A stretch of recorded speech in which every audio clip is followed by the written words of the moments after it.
그 재미있는 게, 아까 표를 여러분이 보셨으면은, 그 표로 돌아가서 한번 보시면은, 1920년대까지는 국채금리가 제일 낮았어요.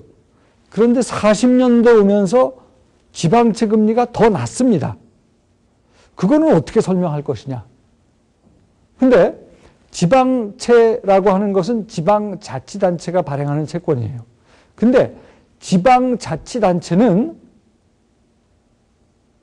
국채와는 달리 지방자치단체에서 발행하는 채권은 지방자치단체가 망할 수도 있습니다. 부도 위험이 더 높아요. 지방채가 국채보다 부도 위험도 높고 유동성도 떨어집니다. 근데 왜 1940년대 이후로 지방채 금리가 국채 금리보다 더 낮냐 말이에요. 결론부터 말씀드리면 그거는 세금과 관련이 있습니다.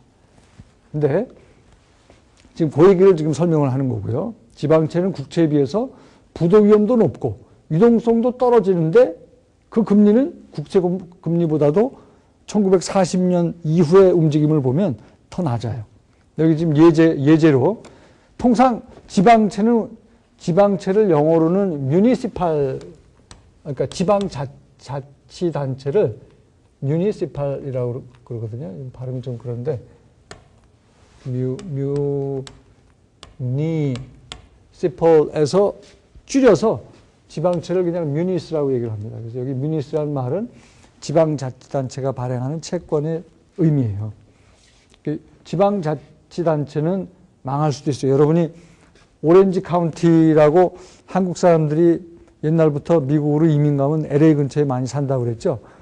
한국 사람들이 제일 모여 사는 그 카운티가 있어요. 카운티는 우리나라로 군과 비슷한 개념인데 그게 이제 오렌지 카운티거든요. 캘리포니아 주에 LA 근처에 오렌지 카운티라고 있는데 그게 90년대 초에 거기에 그 재정을 맡는 사람이 이 관리를 잘못해가지고 부도가 난 적이 있어요.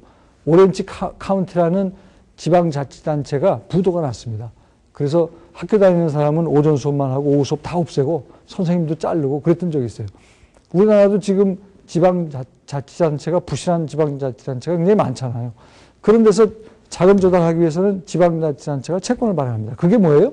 그게 뮤니스예요. 미국의 경우는. 우리나라는 지방채라고 하는 겁니다. 그게. 이렇게 지방채라고 하는 것은 부도의 위험이 있다. 그 다음에 미국 국채, 트레저리, 줄여서 미국 국채를 그냥 트레저리 또는 T본드 또는 T빌, T노트 그렇게 얘기를 하는데 그거보다 유동성도 떨어져요. 그런데 세금 이유 때문에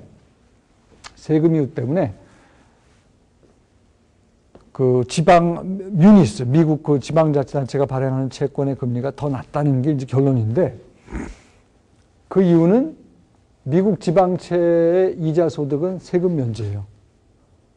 그러니까 연방 세금 면제. 그러니까 세금도 주정부가 걷는 세금도 있고 그런데 이제 제일 큰 세금이 이제 그 페더럴 레벨, 연방에서 걷는 세금인데 그게 지방자치단체가 발행하는 채권은 세금 면제입니다. 근데 국채는 세금 면제가 아니에요. 그게 바로 이유입니다. 요 다음에 이제 예제가 하나 나오는데요.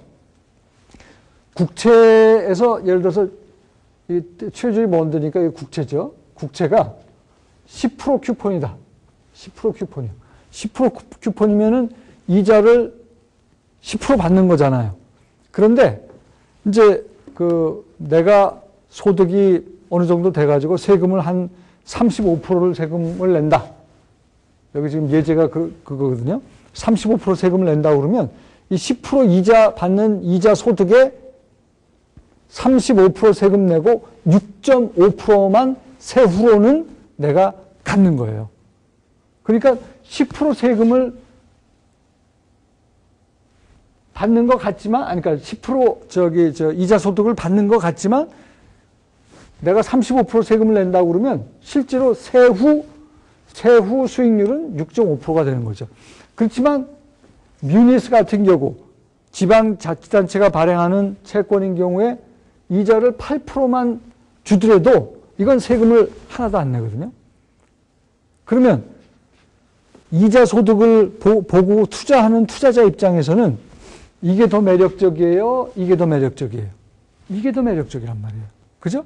왜냐면 이거는 세금을 더 많이 주는 것처럼 외견상 보이지만 10%이기 때문에 이자 소득이 이건 8%고 이 중에서 이건 세금 면제가 안 되니까 35% 세금을 내면 실제로 나한테 떨어지는 네트 이자 소득은 6.5%밖에 안 된단 말이에요. 그래서 사람들은 국채가 부도 위험도 적고 유동성도 높지만 세금을 더 많이 내기 때문에 실제로 세후 수익률을 따져보니까 6.5%밖에 안 되니까 뮤니를 지방자치단체가 발행하는 채권을 더 선호하게 된다 하는 게 요지입니다. 바로 그 이유가 1940년대 이후에 뮤니스 지방자치단체가 발행하는 채권의 금리가 더 낮은 이유예요. 뭐에 비해서? 국채에 비해서. 아시겠죠? 그걸 그림으로 설명한 겁니다. 이거는 지금 뮤니스입니다. 뮤니스인데 원래는 파란 데서 균형 가격이 형성되고 그 균형 가격에 따른 금리가 또 형성될 텐데 세금 혜택 때문에 수요가 더 는 거예요. 오케이? 그럼 뮤니의 가격은 올라가고 뮤니는 지방자치 채권을 뮤니라고 한다고 그랬어요. 금리는 더 떨어지게 되겠죠. 그래서 뮤니 금리가 떨어진 거고 국채는 원래는 파란 선이었어요. 국채 수요와 국채 공급이 국채 가격을 형성했는데 세금을 더 내다 보니까 그 부분만 고려를 하면은 국채에 대한 수요가 세금을 상대적으로 뮤니에 비해서는 더 내니까 채권 수요가 떨어지게 되고 국채 가격은 그만큼 오르고 그만큼 국채 금리는 어떻게 된다? 가격이 떨어지니까 오르게 되죠. 뮤니에 비해서. 그걸 그림으로 설명한 거고 그걸 말로 설명한 겁니다. 아시겠죠? 여기까지가 금리의 위험 구조에 대한 설명이었습니다.